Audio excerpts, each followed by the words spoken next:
Pourquoi avoir proposé le projet Tous Vélo Actifs à Bioance? Tout ça a commencé parce que j'ai découvert le vélo 45 km/h.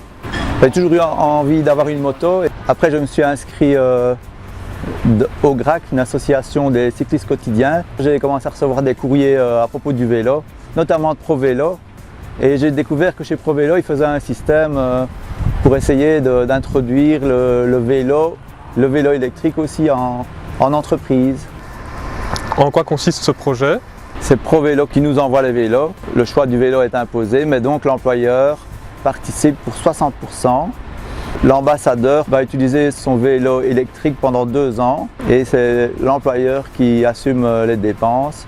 Et après 2 ans, il y a la possibilité ou bien de payer le solde du vélo et de le garder définitivement, ou bien alors on rend les vélos à ProVélo et ProVélo fait des ventes de vélos d'occasion.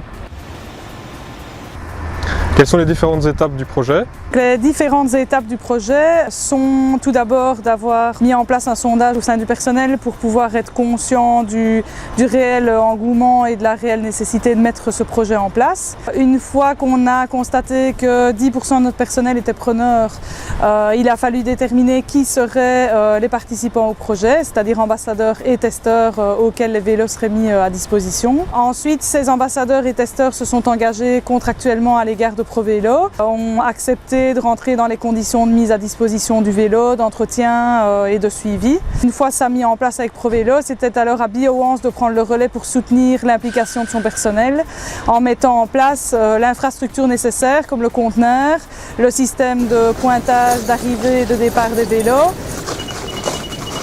Ajuste fait, ton vélo est comptabilisé à 14h29. Quels sont les freins et les leviers du projet? Les freins du projet ont été peut-être de trouver une personne ressource au sein de l'entreprise disposée à poursuivre et à suivre et à porter ce projet auprès des autres. Le deuxième frein peut être la mise en place du système de pointage au niveau de la RH. Mais quelque part, Bioance a fait le boulot, donc celui qui voudrait mettre ça en place peut bénéficier de notre expérience. Donc il est clair que dans les leviers, on a 4 critères assez importants. L'aspect durabilité, l'aspect environnemental, l'aspect santé et l'aspect convivialité au sein de l'entreprise. D'un point de vue durabilité, clairement, on a 10% de notre personnel qui se déplace à vélo quotidiennement sur son lieu de travail. D'un point de vue santé, forcément, ils utilisent une mobilité douce, active et sportive plutôt que d'être statiques dans leur véhicule.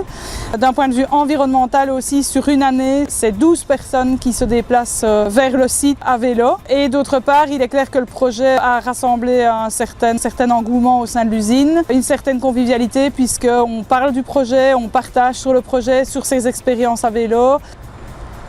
En tant qu'ambassadeur, quels conseils donnerez-vous à quelqu'un qui souhaiterait se lancer dans l'aventure? Des conseils à donner, il faut se lancer clairement. Moi j'ai connu une seule journée de pluie, voilà maintenant plus de 3 mois que je vais en vélo, enfin même si je venais déjà avec mon autre vélo avant.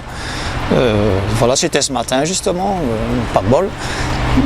L'équipement devient vraiment démocratique, on trouve de quoi s'équiper en moindre frais. Quelles sont les plus-values apportées par le projet à Bioance?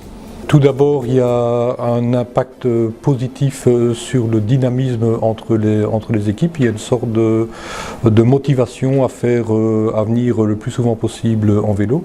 Il y a un impact également positif sur la santé des travailleurs. On sait tous qu'en Europe, on doit essayer de faire un peu plus de sport. Un impact positif également sur la congestion des routes. 12 vélos qui roulent, c'est 12 voitures qui ne sont pas sur les chemins.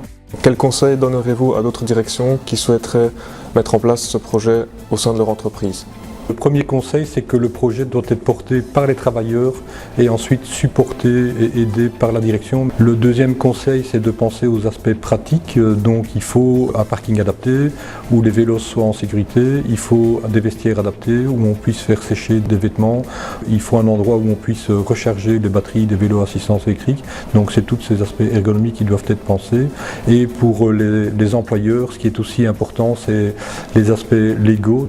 Et comment est-ce qu'on définit le chemin du travail par rapport au chemin qui est utilisé en cas d'accident du travail en vélo? Est-ce que c'est le chemin le plus court ou est-ce que c'est le chemin le plus sûr qui doit être utilisé? Et la dernière question, c'est comment mettre en place un système automatique pour automatiser le contrôle du nombre de transports faits en vélo, puisqu'il y a des compensations qui sont assurées par la société. Merci à vous pour le temps consacré à répondre à ces questions. Eh bien, merci à la démarche parce que Bioman s'est vraiment convaincu de la mobilité par vélo à assistance électrique.